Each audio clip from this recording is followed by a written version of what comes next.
Hello, Shri Shiv पुराण YouTube channel में आप सबों का स्वागत है और साथ में मेरा प्रणाम भी।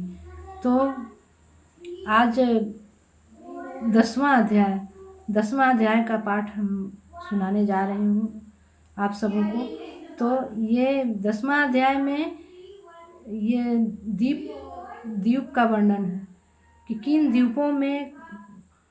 किन द्वीपों में कौन कौन से देवी देवताओं का पूजन होता है और कैसे करते हैं, बस इसी का वर्णन है। थोड़ा लंबा है, इसलिए सिर्फ आज 10वां अध्याय का ही पाठ आप सबों को सुना सकेंगे। ये है 10वां अध्याय। ब्रह्मा जी ने कहा, जम्बू द्वीप का वृत्तांत मैंने तुम्हें सुनाया। इसी द्वीप के अंतर्गत 8 उपद्वीप भी हैं, जिनके नाम इस प्रकार हैं: स्वर्णप्रस्थ, चंद्र, शुक्ल परिवर्तन, रमणक, मंदिरहरण, जन्य, सिंहल तथा लंब। इस जम्बू द्वीप के चारों ओर खारे जल का समुद्र है। हे नारद, जम्बू द्वीप के बाद पलस द्वीप का स्थान है। उसका सम्राट सुछवि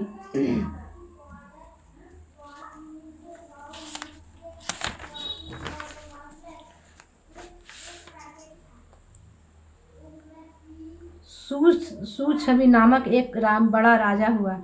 उस राजा के 7 पुत्र थे, जिनके नाम इस प्रकार हैं: शिव, यवस, सुभद्र, देशांत, क्षेम, अमृत तथा अभय।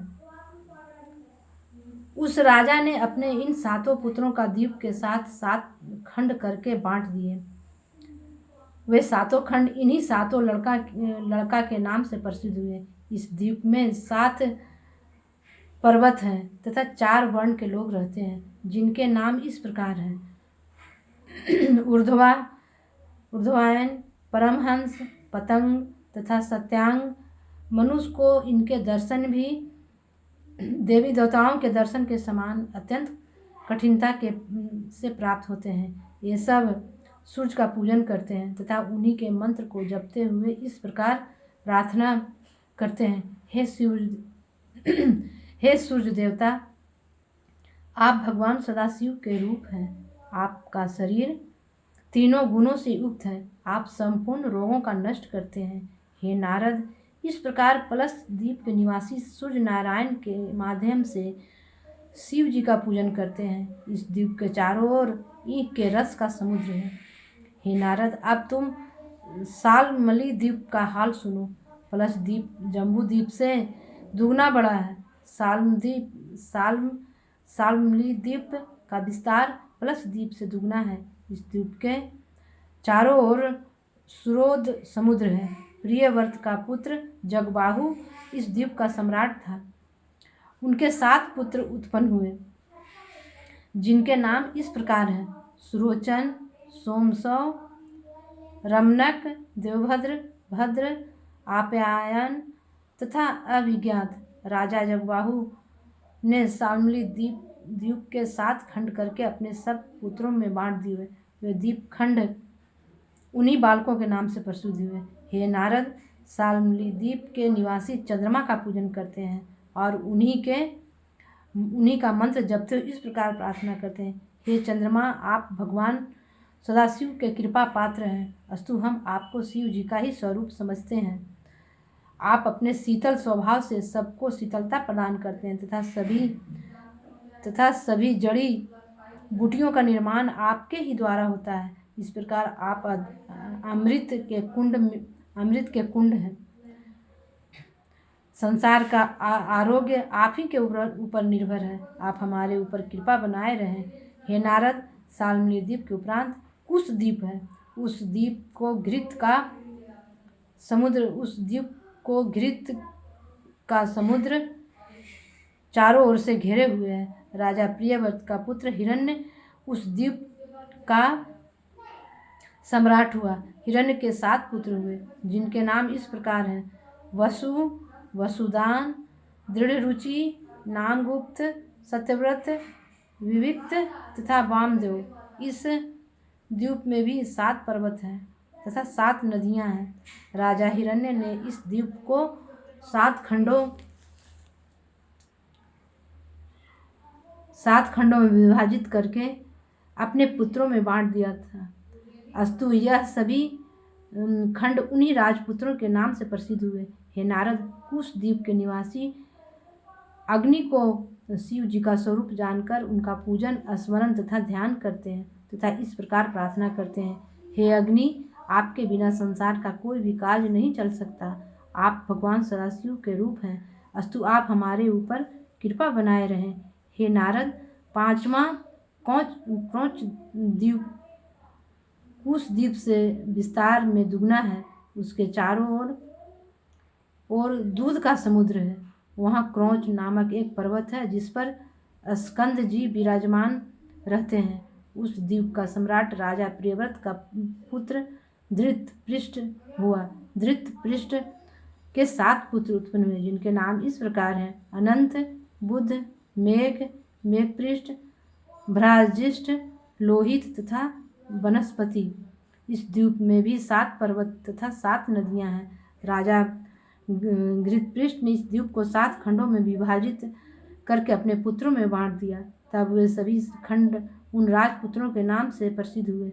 हे नारद, क्रौंच द्वीप के निवासी शिव जी को जल रूप समझकर जल मंत्र द्वारा स्मरण करते हैं तथा प्रार्थना करते हैं। वो इस प्रकार कहते हैं, हे जल रूप भगवान शंकर, आप सबको आनंद देने वाले तथा प्राणों को स्थिर रखने वाले हैं। आपके द्वारा ही सबको तृप्ति प्राप्त होती है। ये नारद, क्रौंच द्वीप के बाद 6ठा शाक द्वीप है। इस द्वीप का विस्तार 33 लाख योजन का है। इसे चारों ओर से दही का समुद्र घेरे हुए है। इस द्वीप में शाक नामक एक वृक्ष है जो अपनी सुगंधि द्वारा संपूर्ण द्वीप को सुगंधित किए रहता है। राजा प्रियव्रत का पुत्र मेधातिथि इस द्वीप का सम्राट हुआ। मेधातिथि के 7 पुत्र जिनके नाम इस प्रकार हैं, पुरोज, मनोज, पौमान, धूम्रानिक, चित्ररूप, बहुरूप तथा विश्वाधर। इस द्वीप में भी 7 पर्वत तथा 7 नदियां हैं। मेधातिथि ने इस द्वीप के 7 खंड करके अपने पुत्रों में बांट दिए। तब वे खंड भी उन्हीं राजपुत्रों के नाम से प्रसिद्ध हुए। हे नारद, शाक द्वीप के निवासी भगवान सदाशिव को वायु रूप जानकर वायु मंत्र द्वारा उनका पूजन, स्मरण तथा ध्यान किया करते हैं। वे सब स्तुति करते हुए इस प्रकार कहते हैं, हे वायु रूप भगवान सदाशिव, 10 प्रकार के शरीर कहे गए हैं। वायु रूप भगवान सदाशिव 10 प्रकार के शरीर कहे गए हैं, परंतु वे सब आपके बिना निर्जीव हैं। आप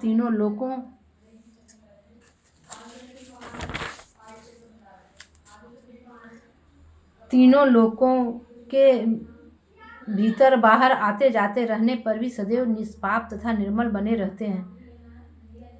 तीनों लोकों के सभी जीव आपके आश्रित हैं तथा सभी प्राणी आपके वश में रहते हैं। आपकी सहायता तथा शक्ति पाकर ही जोगी जन ब्रह्म पद को प्राप्त करते हैं। हम सब आपकी शरण में हैं। ये नारद, शाक द्वीप के पश्चात 7वां पुष्कर द्वीप है। उसका विस्तार शाक द्वीप से दुगना है। उसके चारों ओर मीठे जल का समुद्र घिरा हुआ है। इस द्वीप में पुष्कर नामक 3 पत्ती के आकार का एक कमल पुष्प है। इस द्वीप में केवल एक ही पर्वत है जिसे मान सरोवर कहा जाता है तथा राजा प्रियव्रत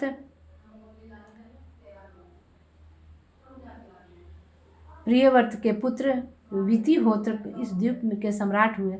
वितिहोत्र के रमणक तथा घातिक नामक 2 पुत्र हुए तथा वितिहोत्र ने पुष्कर द्वीप के 2 खंड करके अपने दोनों पुत्र में बांट दिए।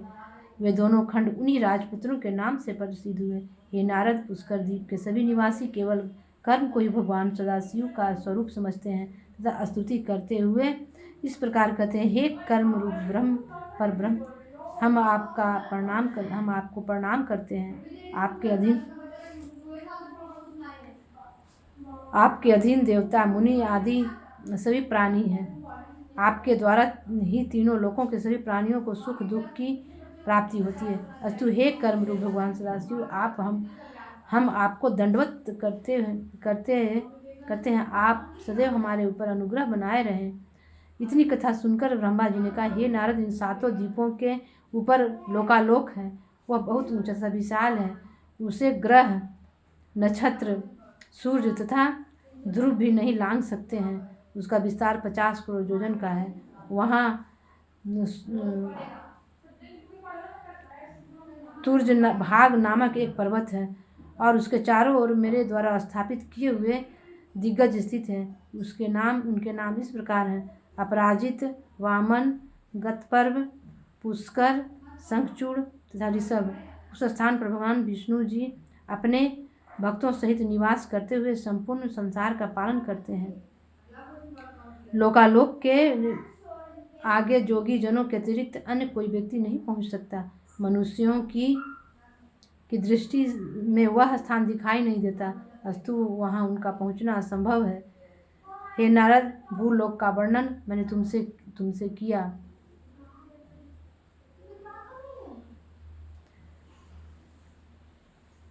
आज की कथा बस इतनी ही, 11वां अध्याय। अब आगे वाले एपिसोड में